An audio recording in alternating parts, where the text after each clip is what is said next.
José Cárdenas. Noticia es lo extraordinario. Una apuesta por el contenido y el análisis de la información cotidiana. Esto es Uno TV. Esto es Uno TV.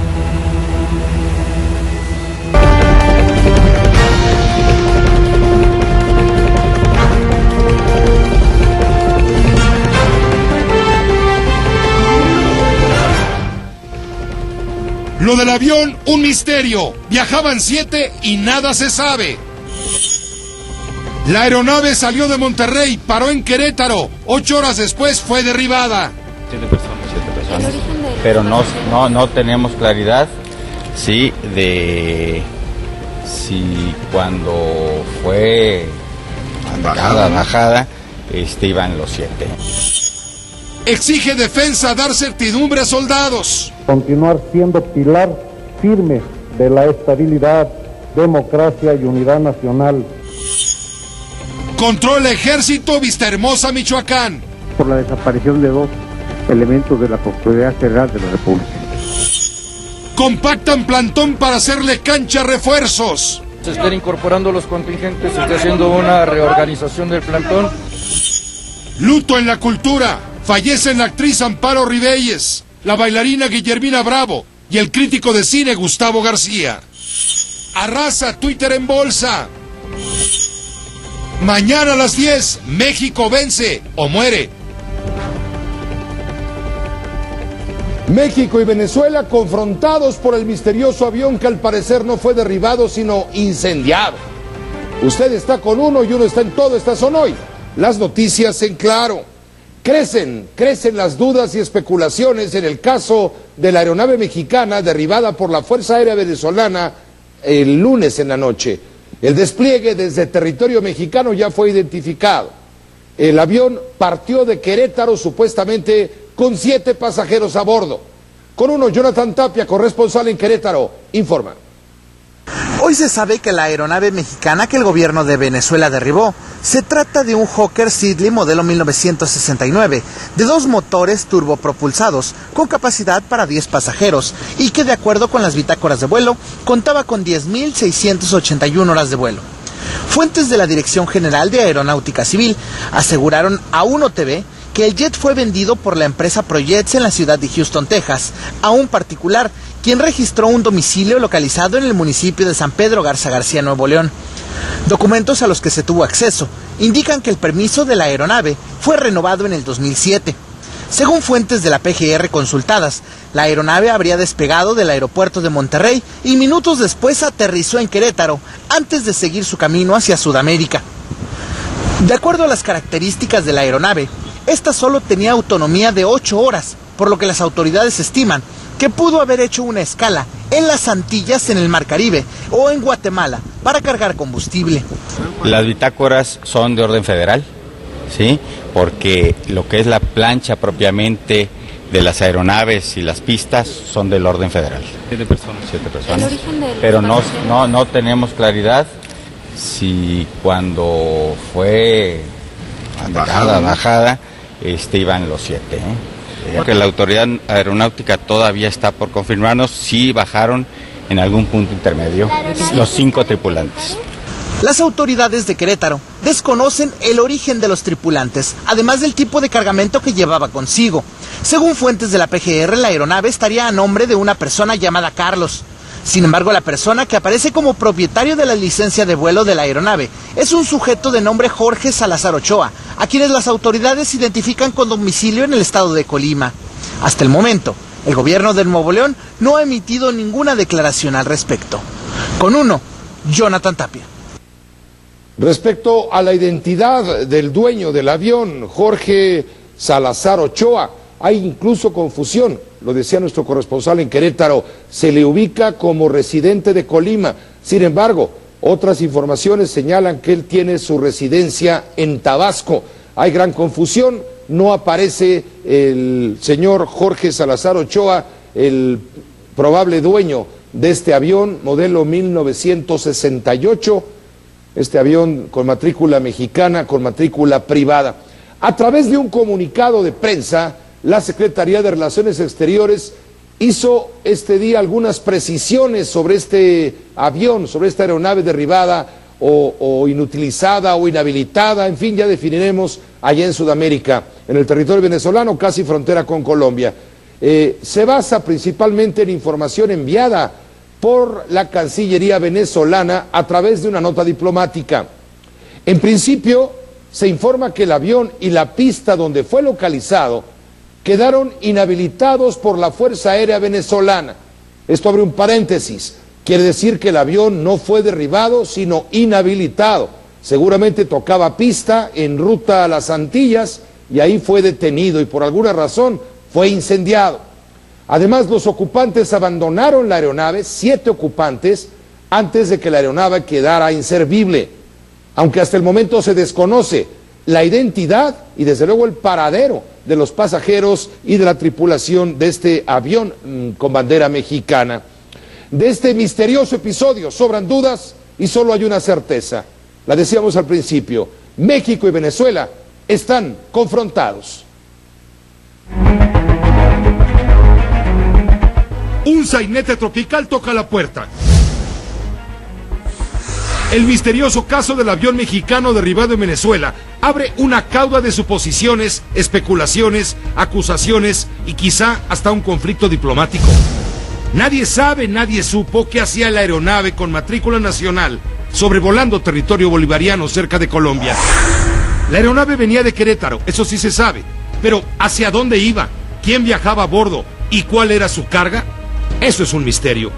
Las únicas certezas son los restos calcinados en tierra y la nota diplomática mexicana pidiendo explicaciones. Desde Caracas no hay información oficial. Los medios callan, niegan datos. Nadie abunda en el tuitazo de Vladimir Padrino, el comandante del ejército venezolano, quien anunció en Twitter la inmovilización, así dijo, del aparato sospechoso. Nada nuevo, dice el presidente Nicolás Maduro, al contabilizar una treintena de aviones vinculados al narco derribados en los últimos 4 meses en Venezuela. Que vamos a combatir con todo, que lo sepan quienes lo saben y quienes no lo sabían, que lo vayan sabiendo. ¿Narco o no narco? Ese es el dilema.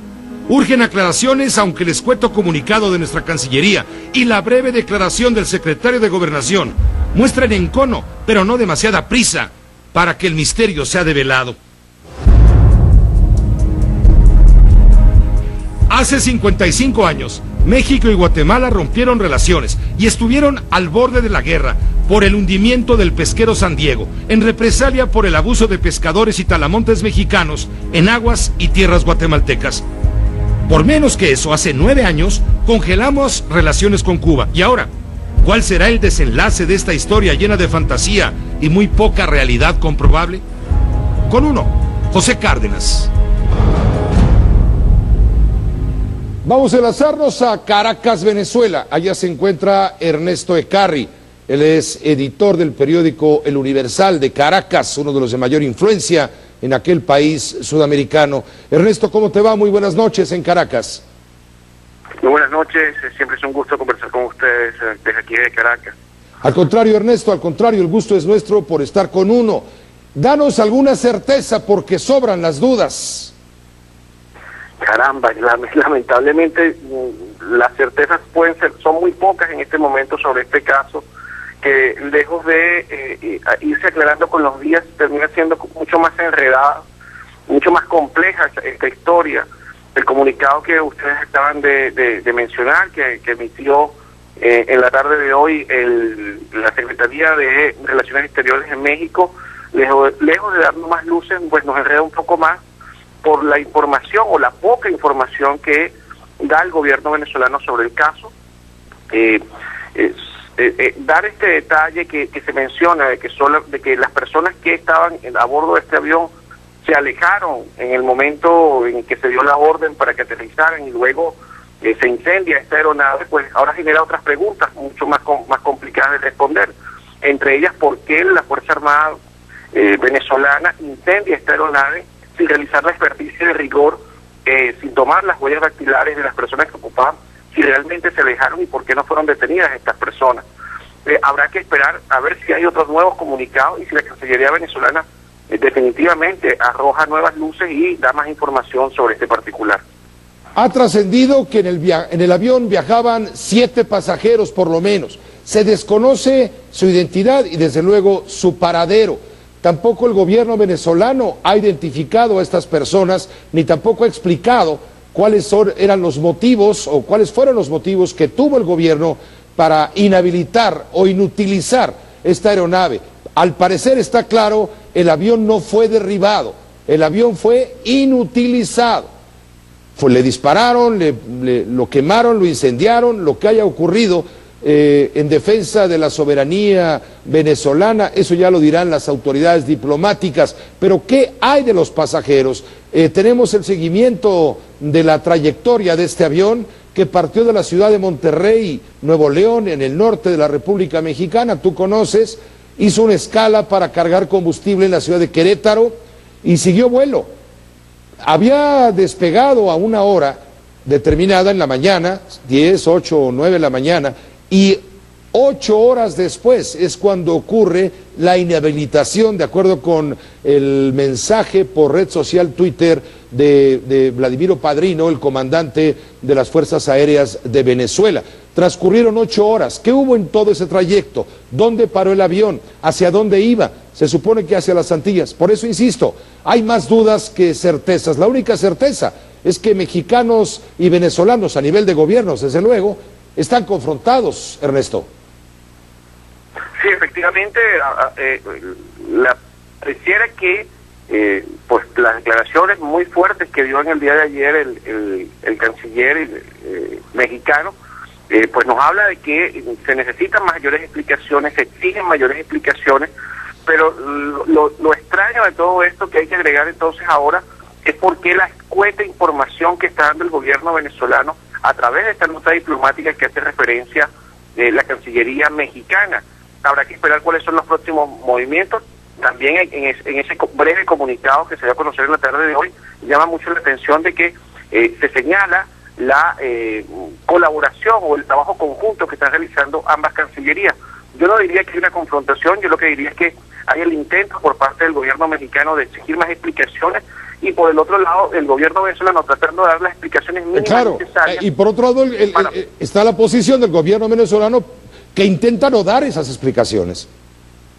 Efectivamente, sin embargo, yo siento que hay la intención de buscar un trabajo conjunto más allá de este caso en particular, tratar de reconducir la relación que había sido bastante requebrajada en los últimos meses y que ahora está volviendo a relanzarse con la visita y con las relaciones que se tuvo la semana pasada en la reunión de los cancilleres mexicanos y venezolanos. Ernesto Ecarri, muchas gracias por estar con uno desde el periódico El Universal de Caracas. Seguiremos en contacto con mayor información si nos permites. Buenas noches. Buenas noches, esperemos tener más información en los próximos días. Hasta luego. La prensa es tu casa. La prensa premia tu preferencia y te da la oportunidad de ganar una casa. Sí, una casa en el bello puerto de Acapulco. Es muy fácil. Recorta tu cupón que aparece todos los días en el periódico La Prensa. Llena tu planilla y canjeala por un boleto para participar y ganar. La prensa es tu casa. CENTE condiciona su retiro a la libertad de 2 maestros oaxaqueños secuestradores. Y ábranse piojos que ahí les va el peine. Esa es la verdad verdadera y que me desmientan.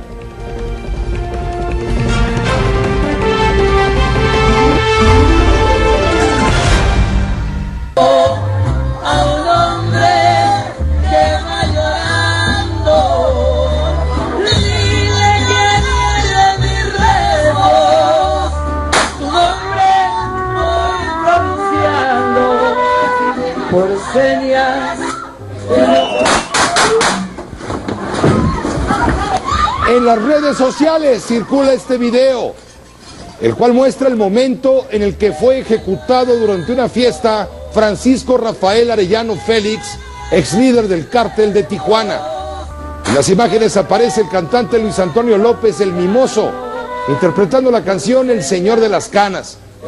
En ese momento, usted lo mira en el video, un hombre vestido de payaso se acerca al líder del cártel de Tijuana y le dispara. Los invitados parecen no darse cuenta de lo ocurrido, salvo un grupo de jovencitas. La esposa del capo parece no reaccionar. Segundos después se escuchan otros 4 disparos. Los mariachis dejan de tocar y sobreviene el caos en el centro de fiestas Ocean House, allá en la región de Los Cabos, en Baja California Sur. El homicidio provocó una intensa movilización del ejército y la policía del estado.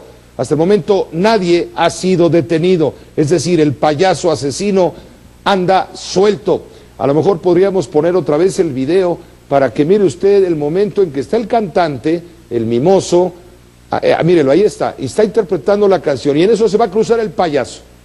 Ese es el asesino. Claro, ellos no lo sabían. Cruza el payaso, el cantante sigue haciendo lo suyo, y de pronto se sorprende cuando ocurren 4 disparos que acaban con la vida de Arellano Félix, y entonces sobreviene el caos. Lo demás de la historia ya lo conoce usted. Hay un asesino payaso que está prófugo de la justicia. Policías federales capturaron al principal operador de Joaquín El Chapo Guzmán en la región norte de Sonora. Se trata de Ignacio Páez Soto, alias el C1 o alias el Nacho Páez. Esto lo confirma la Procuraduría de Justicia sonorense. Este hombre, el Páez, el Nacho le reportaba directamente al Chapo Guzmán. Se dedicaba al trasiego de droga, al cobro de derechos de piso, extorsión, tráfico de personas en el corredor Caborca-Santana-Nogales. Había sido detenido en septiembre de 2009 y también era buscado por el gobierno de los Estados Unidos. Ya fue detenido, ya está a buen recaudo. En San Lázaro, hoy los diputados rindieron homenaje por el centenario de la fundación del Ejército Mexicano. Se develó una placa. Los legisladores resaltaron la lealtad institucional de las Fuerzas Armadas. Con uno, Adrián Capula informa.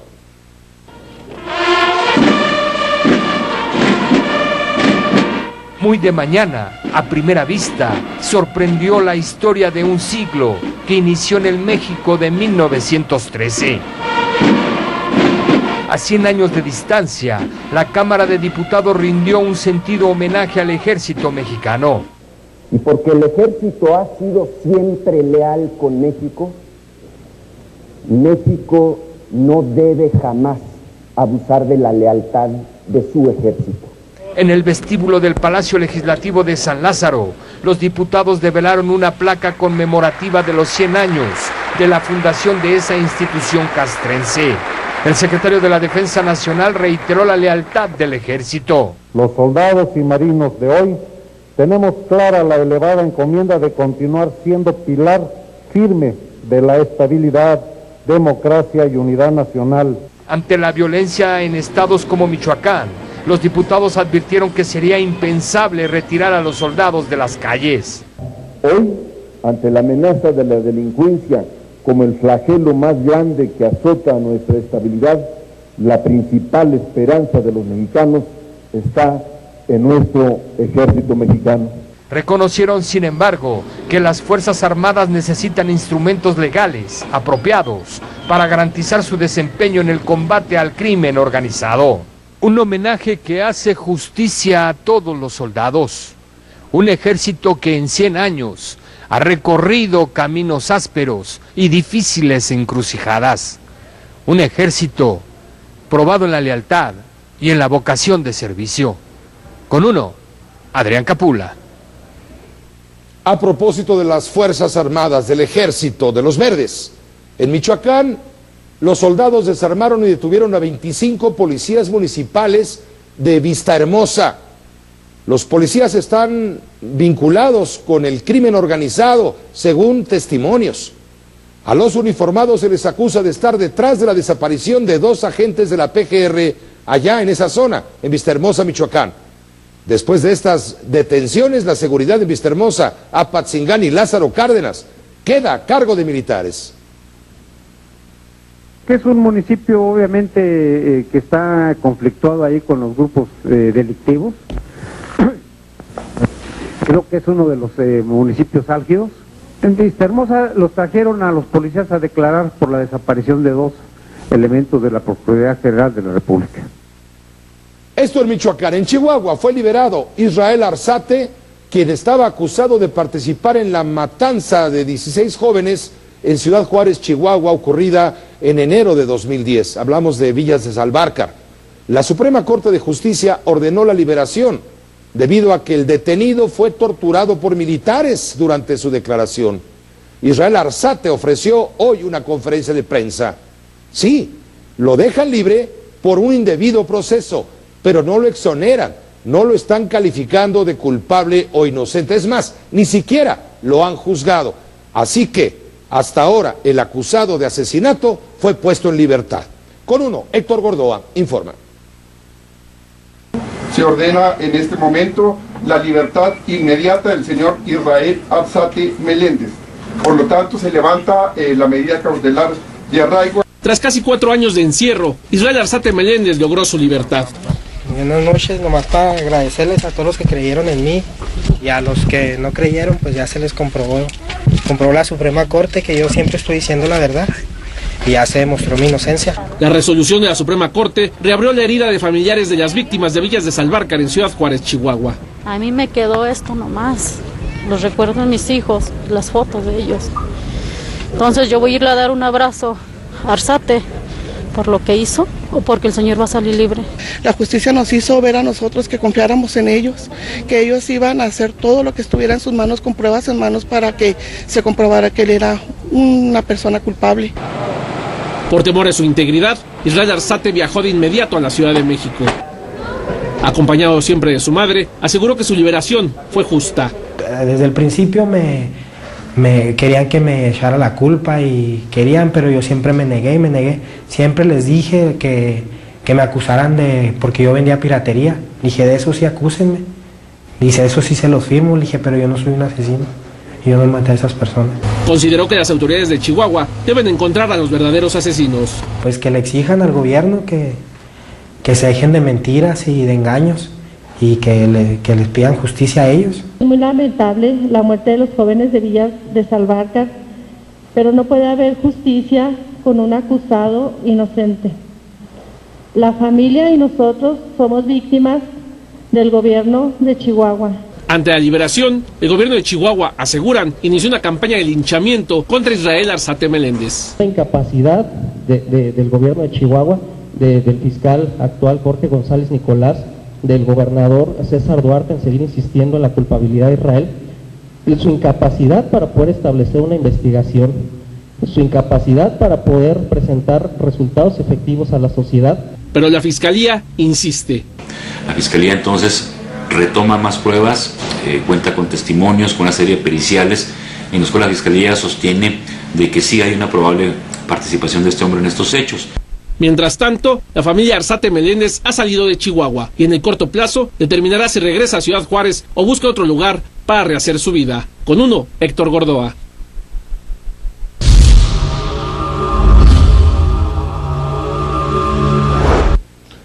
Tal como estaba previsto, hoy llegaron al Distrito Federal más maestros.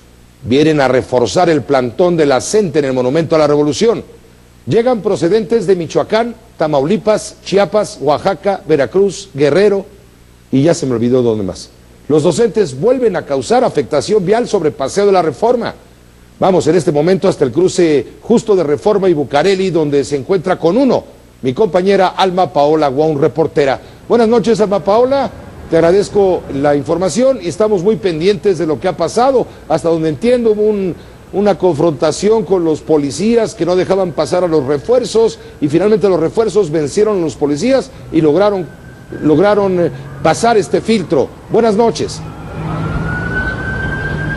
Muy buenas noches, Pepe. Un saludo al auditorio. Justo en estos momentos, Pepe, fue reabierta la circulación aquí en el cruce de Reforma y Bucareli después de que casi 2 horas estuvo prácticamente cerrada debido a una valla de granaderos que impidieron el paso de los autobuses que venían desde el Ángel de la Independencia, que intentaban cruzar. Son autobuses de los maestros de la coordinadora que intentaban dar la vuelta justo en este lugar para ingresar a Avenida de la Plaza de la República. República. Fue una negociación, insisto, durante casi 2 horas entre autoridades de gobierno del Distrito Federal y los maestros, que ellos insistían, eran alrededor de 18 autobuses que querían que entraran por esta avenida. Sin embargo, bueno, pues hasta este momento fueron los autobuses, los condujeron hacia algunas otras avenidas como La Fragua, como Antonio Caso, fueron las opciones que les brindaron, ya que, insisto, las autoridades del gobierno del Distrito Federal no permitieron el acceso, dijeron que por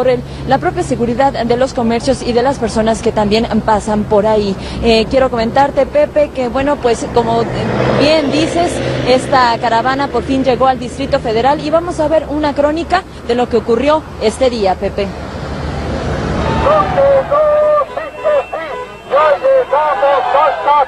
Miles de maestros de la CENTE llegaron en caravana motorizada al Distrito Federal y advirtieron que se reorganizarán en el Monumento a la Revolución, ya que el plantón, afirmaron, no está a discusión. Tampoco está en negociación el plantón, su reubicación o cambiarlo de sede.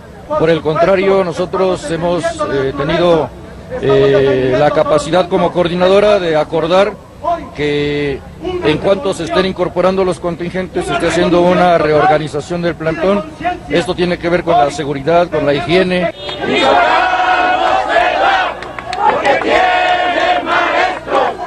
Procedentes de Tamaulipas, Chiapas, Oaxaca, Veracruz, Guerrero, Campeche y Michoacán se reunieron en el Ángel de la Independencia. Desde ahí advirtieron que el acuerdo magisterial es terminar de reorganizar el campamento a más tardar este viernes. Se están haciendo esfuerzos por no afectar a los comerciantes, porque la gente del Distrito Federal tenga la posibilidad del libre tránsito, pero bueno, el arribo de compañeros tendrá que ser lo que determine hasta dónde podemos participar con este buen propósito. Informaron que aún no les satisface la propuesta de la Secretaría de Gobernación en torno a echar atrás algunos aspectos de las leyes secundarias en materia educativa. Mientras no se abrogue la ley, consideramos que esas propuestas, esas respuestas que están dando, están por encima de la ley y no pueden ser aceptables. Y rechazaron que este jueves fueran a reunirse con el gobierno federal, como anunció el secretario de Gobierno de la Ciudad de México. Formalmente no hay tal reunión. Ahí pasaron más de 3 horas y otra vez lograron desquiciar Paseo de la Reforma. Es una lata, deberían de ponerse a trabajar. No sabemos realmente cuáles son los fines. El gobierno es el culpable. Él es el que tiene en sus manos el quitar a todo esto. Pésimo, ¿no? Ya estamos realmente muy cansados, no nos dejan trabajar. Minutos antes de las 7 de la noche avanzaron hacia el Monumento a la Revolución, donde por la mañana personal de limpieza y del sistema de aguas del Distrito Federal limpiaron a presión la parte de la Plaza de la República que fue liberada. Pues sí, Alma Paola, estaban limpiando, estaban sacudiendo, estaban barriendo la plaza. Pensábamos al principio, Alma Paola, que lo estaban haciendo porque efectivamente los maestros se replegaban, se compactaban, pero no. Lo hicieron sí para abrirle cancha a los nuevos que acaban de llegar, ¿no? Por eso hoy un periódico de circulación de gran impacto en la Ciudad de México y otros puntos del país, el periódico Reforma, dice que la CENTE dobló a Gobernación. Aquí diríamos, bueno, y también la CENTE se burló del gobierno del Distrito Federal. Compacta su plantón, sí, pero para hacerle canchita a los que acaban de llegar. Este es el cuento de nunca acabar, Alma Paola. Así es, Pepe, los maestros comentan que en parte se movieron de lo que ellos consideran las zonas riesgosas, y es que hay que mencionar que ellos ya cuentan con planos sobre la infraestructura eléctrica que tiene el monumento a la Revolución, en la cual, bueno, pues se están alejando de registros, se están ubicando en zonas seguras para ellos mismos. Y también comentarte que, bueno, pues los maestros decían que evaluarían aquellas zonas, aunque ya las hayan liberado, como por ejemplo calles aledañas a Ponciano, Arriaga o Gómez Farías, aunque ya las hayan liberado, mencionaron que pues evaluarían que dependiendo de los que acaban de llegar, bueno, pues cuáles podrían dejar con esos espacios libres y cuáles podrían volver a ocupar. Y como bien mencionas, bueno, pues hoy por la mañana se lavó, se aseó un poco esa zona, sin embargo, bueno, pues es para que seguramente algunas otras lonas estarán mañana por la mañana, incluso desde hoy en la noche, pues ya se están acomodando, Pepe. Seguiremos informando con Alba Paola Wong desde el lugar donde se produce la noticia. Muy buenas noches, hasta mañana. El Sol es tu casa. El Sol de México premia tu preferencia y te da la oportunidad de ganar una casa. Sí, una casa en Cancún. Es muy fácil. Recorta tu cupón que aparece todos los días en el periódico El Sol de México. Llena tu planilla y canjéala por un boleto para participar y ganar. El Sol es tu casa. Se aloca el pajarito. Twitter rompe récord en la bolsa de Nueva York. Gana $10,000 millones en la jornada de estrenos. Expertos temen una burbuja especulativa. Mañana, por única ocasión, las noticias en claro. Se transmitirá al terminar la final de la UNEFA entre los auténticos Tigres y Pumas CU. Después de las 10 de la noche por Canal 52 MX. Más vale tarde que nunca, ¿no? Mañana aquí nos vemos, pero un poquito después de las 10. Cuando termine el partidazo de fútbol americano, el Instituto Federal Electoral interpuso una denuncia ante la Fiscalía Especializada para Delitos Electorales contra una página de internet en la cual se difunden datos contenidos en el padrón electoral. La página llamada buscardatos.com está registrada en Arizona, Estados Unidos. Su dominio se encuentra en Suecia. Ya ve cómo es ahora este mundo cibernético. Con Rubén Rojas informa. El Instituto Federal Electoral condenó e interpuso una denuncia de hechos ante la Fiscalía Especializada para la Atención de Delitos Electorales por la aparición de datos del padrón electoral en la página de internet mx.buscardatos.com, cuyo registro se tiene detectado en Arizona, Estados Unidos, y el dominio está alojado en Suecia. Por supuesto, el Instituto Federal Electoral va a colaborar en el ámbito de sus competencias con la PGR y las demás autoridades vinculadas para llegar a fondo en este asunto.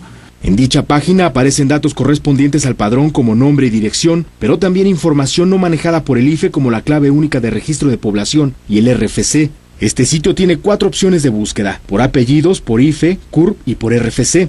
Seleccionando la primera opción basta con introducir los apellidos y el nombre y dar clic en búsqueda del padrón. Inmediatamente aparece una liga con datos como el número de registro del padrón, nombre, edad y domicilio.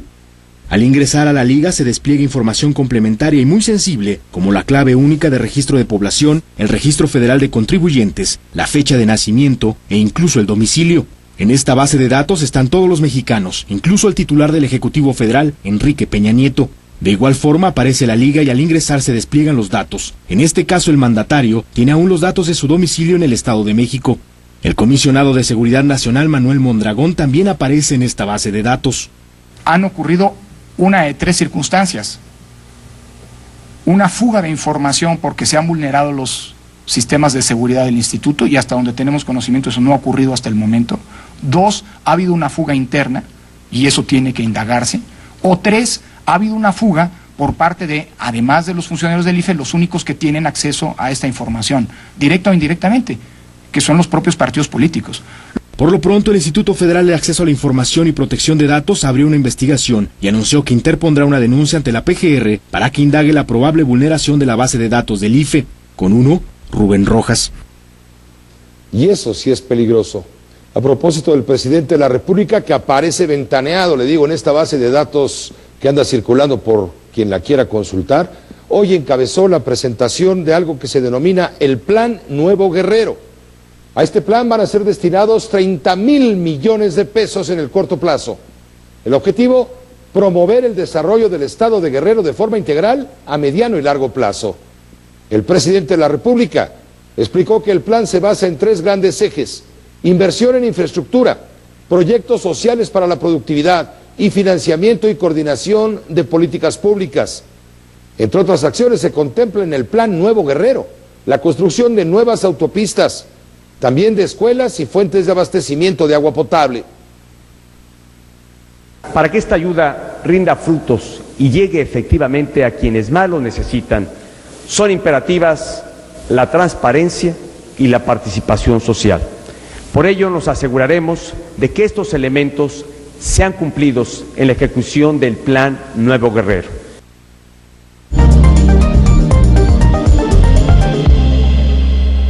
Los precios al consumidor en México crecieron en octubre y elevaron ligeramente la tasa anual de inflación respecto a los pronósticos. El fin del subsidio a la electricidad por temporada cálida en 15 ciudades del país aumentó el costo de la tarifa y provocó el incremento del índice inflacionario. La Bolsa Mexicana de Valores sumó su cuarta jornada consecutiva a la baja. Fue arrastrada por las cifras económicas mixtas en Estados Unidos y el recorte de la tasa de interés del Banco Central Europeo.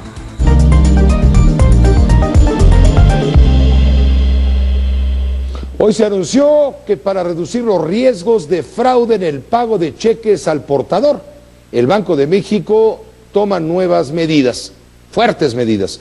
A partir del 2 de enero de 2014, el 1 nadie trabaja, el monto máximo para cobrar un cheque al portador será de 5,000 pesos. Tómalo en cuenta. Los documentos por cantidades superiores a 5,000 pesos deberán ser expedidos a nombre de una persona física o moral, a quien obviamente le pedirán identificarse. No puede hacer usted cheques por más de 5,000 pesos al portador a partir del 2 de enero de 2014. Lo hacen para protegerlo a usted, pero también para protegerse los bancos, porque si usted protesta y el banco se va a juicio y le tiene que reponer lo que supuestamente alguien le robó, se arma una bronca mayúscula. La red social Twitter debutó con el pie derecho en la Bolsa de Valores de Nueva York, en Wall Street, haciendo multimillonarios a sus creadores. Ahora la compañía alcanzó un valor de 33,000 millones de dólares. Sandra Tar nos pone esta y otras noticias del mundo en claro.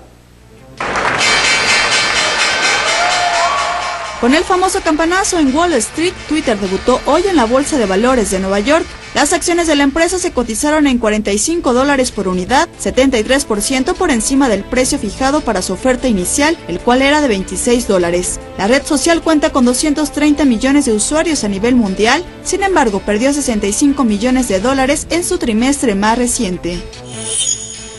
En Filipinas, las autoridades están reubicando a miles de personas por la inminente llegada del tifón Haiyan. Con vientos sostenidos de 280 kilómetros por hora, la supertormenta tocará tierra el viernes, afectando 40 provincias del país. 5 de ellas se encuentran en alerta máxima. La fuerza del fenómeno meteorológico es equivalente a un huracán de categoría 5.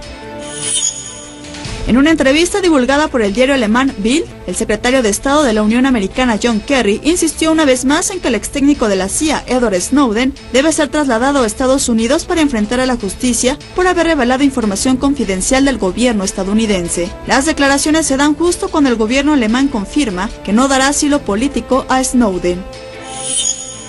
Los directores de las agencias de inteligencia británicas comparecieron por el escándalo de espionaje desatado tras las filtraciones de Edward Snowden, ex técnico de la CIA. Ante el Parlamento, John Sowers, Andrew Parker e Ian Loban aseguraron que su trabajo no pone en riesgo a la democracia, pues la finalidad del ciberespionaje es hacer frente al terrorismo y otras amenazas. Las filtraciones de Snowden han sido muy perjudiciales. Han puesto en riesgo nuestras operaciones. Está claro que nuestros enemigos se han de estar frotando las manos con regocijo. Al-Qaeda ha de estar saboreando todo esto. Las calles de Madrid se han convertido en un verdadero basurero a tan solo 3 días de haber iniciado la huelga de los trabajadores de limpieza. Los efectos se aprecian sobre todo en el centro de la ciudad, donde los madrileños y turistas que pasean por lugares tan emblemáticos como la Puerta del Sol o la Plaza de España ya comienzan a quejarse. Con uno, Sandra Tar. La prensa es tu casa. La prensa premia tu preferencia y te da la oportunidad de ganar una casa. Sí, una casa en el bello puerto de Acapulco. Es muy fácil. Recorta tu cupón que aparece todos los días en el periódico La Prensa. Llena tu planilla y canjeala por un boleto para participar y ganar. La prensa es tu casa. Monumentos de la Ciudad de México salen del closet. Luces color arcoíris los iluminan.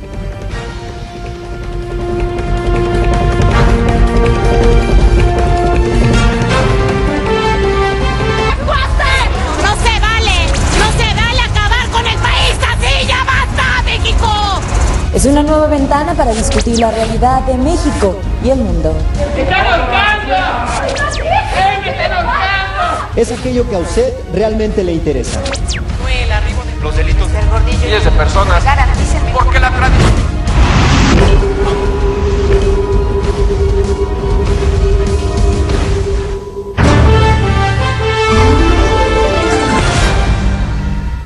A partir de hoy hasta el próximo domingo se lleva a cabo la primera edición del Festival Internacional de las Luces en la Ciudad de México. En el festival participan 20 invitados internacionales y 30 nacionales. Ellos iluminan los edificios más emblemáticos del centro histórico, le meten color a la historia. Vamos precisamente hasta el centro de la capital del país. Ahí se encuentra con uno, mi compañero Rubén Rojas, reportero. Rubén, ¿cómo te va? Buenas noches. Pepe, muy buenas noches, te saludo con mucho gusto, bien lo mencionas, a partir de hoy hasta el próximo domingo, 13 edificios públicos serán iluminados por artistas visuales con diferentes temáticas. En el caso de donde yo me encuentro en estos momentos, el Palacio de Bellas Artes, a cargo del artista franco-mexicano Miguel Chevalier, bueno, pues es iluminado con diferentes formas multicolores para deleite de miles de capitalinos y visitantes que durante estos 4 días podrán disfrutar a partir de las 7 y hasta las 11 de la noche. También otros centros representativos del centro histórico, como por ejemplo la calle de Belisario Domínguez, Callejón Héroes del 57, también serán iluminados por diferentes formas. La idea es que la luz transforme los espacios públicos y deconstruya la realidad que viven la mayoría de los capitalinos cotidianamente aquí en el centro histórico para deleite de propios y extraños. Bueno, pues estas figuras amenan lo que es una tarde fría. Hay que recordar que este festival en otras latitudes se realiza precisamente en época de invierno para ocupar los espacios públicos pese a las bajas temperaturas. Por ejemplo, en Alemania tiene más de 15 años realizándose este festival y ahora llega a nuestro país, bueno, para que lo podamos disfrutar todos, Pepe. ¿De qué hora? Bueno, obviamente es en la noche, porque si no, qué chiste, ¿no? Pero vamos, es en la noche, qué pregunta tan estúpida te hice. Pero ¿hasta qué horas termina el espectáculo? Es lo que quise decir. A partir de las 7 y hasta las 11 de la noche podrán los capitalinos disfrutar de estas escenificaciones visuales. También habrá algunas muestras, performance, incluso también se soltarán algunos globos de Cantoya, los que pudimos observar en las pasadas celebraciones de Día de Muertos aquí en nuestro país. Bueno, pues también podrán disfrutarlas en algunas de las plazas públicas, como es en el caso de la Alameda Central, donde también estará participando este espectáculo, Pepe. Ayer que estaban probando todo este equipo, pusieron de colores del arco iris a Bellas Artes y alguien con mucho talento dijo, sí, ya Bellas Artes se salió del closet. Efectivamente se salió del closet y es una muestra más de la tolerancia, de la diversidad visual y artística que vive la capital del país a partir de este Festival Internacional de las Luces que promete mucho y que se puede repetir durante muchos años en nuestra ciudad. Gracias, Rubén Rojas. Con uno estaremos contigo más adelante. Que te vaya bien, buenas noches. Muy buenas noches, Pepe. Gracias, Rubén Rojas. Con uno. Hay luto en la cultura nacional. Fallecieron la actriz Amparo Ribelles, de origen español, la bailarina Guillermina Bravo, veracruzana, ícono de la danza contemporánea, y también murió el crítico de cine Gustavo García. Esta mañana murió el periodista y crítico de cine Gustavo. Gustavo tenía 59 años de edad, estaba enfermo, desde junio pasado estaba en terapia intensiva debido a una complicación respiratoria tras una cirugía de abdomen. Gustavo fue promotor del cine mexicano a través de la academia y el periodismo. Durante 15 años fue profesor de cine en la UNAM. También impartió la cátedra de cine mexicano en la UAM Xochimilco. Y a esa pérdida, a la de Gustavo, se suma la de Guillermina Bravo, bailarina, coreógrafa veracruzana, murió de 92 años de edad en la ciudad de Querétaro. Estudió Guillermina Bravo en el Conservatorio Nacional de Música y en la Escuela Nacional de Danza. Fue parte del Ballet de Bellas Artes y en 1947 fundó la Academia de la Danza Mexicana. Fue la primera mujer en recibir el Premio Nacional de Ciencias y Artes. Esto fue en 1979. Mañana en el Palacio de Bellas Artes se va a llevar a cabo un homenaje en honor a Guillermina Bravo, quien ya descansa en paz.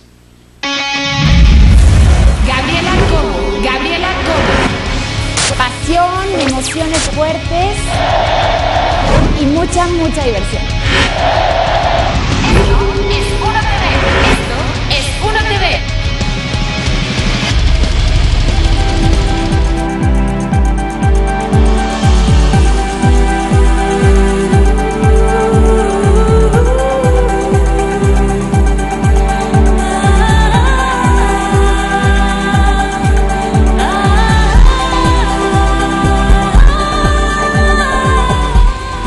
Gabriela Cobo esta noche no duerme. Alta tensión por el partido de mañana y también por lo que va a pasar con el fuego olímpico en el espacio. ¿Cómo te va? Yo ya ando en el espacio, Pepe, igual que la llama olímpica. Estás acá muy...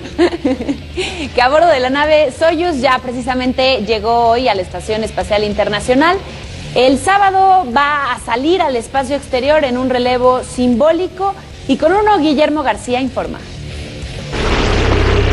And we have liftoff of the Soyuz rocket and the TMA-11M space. La nave Soyuz voló al espacio este jueves con la llama olímpica y 3 astronautas, el ruso Mikhail Tyurin, el estadounidense Rick Mastracchio y el japonés Koichi Wakata. La nave ha sido engalanada con el emblema de los Juegos Olímpicos de Sochi. Por cuestiones de seguridad, la antorcha no fue encendida dentro de la nave, ya que consumiría oxígeno y sería un riesgo para los tripulantes. Los astronautas pasearán la flama por los distintos módulos de la estación antes de sacarla a una caminata espacial este sábado. La antorcha permanecerá 5 días en el espacio, antes de regresar el lunes a la Tierra. La van a traer de regreso a Kazajistán los astronautas, el ruso Fyodor Yurchikhin, la estadounidense Karen Nimber y el italiano Luca Parmitano. La llama olímpica había viajado antes al espacio, en 1996, a bordo del transbordador Atlantis para los Juegos de Atlanta, pero nunca había salido de la nave. Con Uno Sports, Memo García.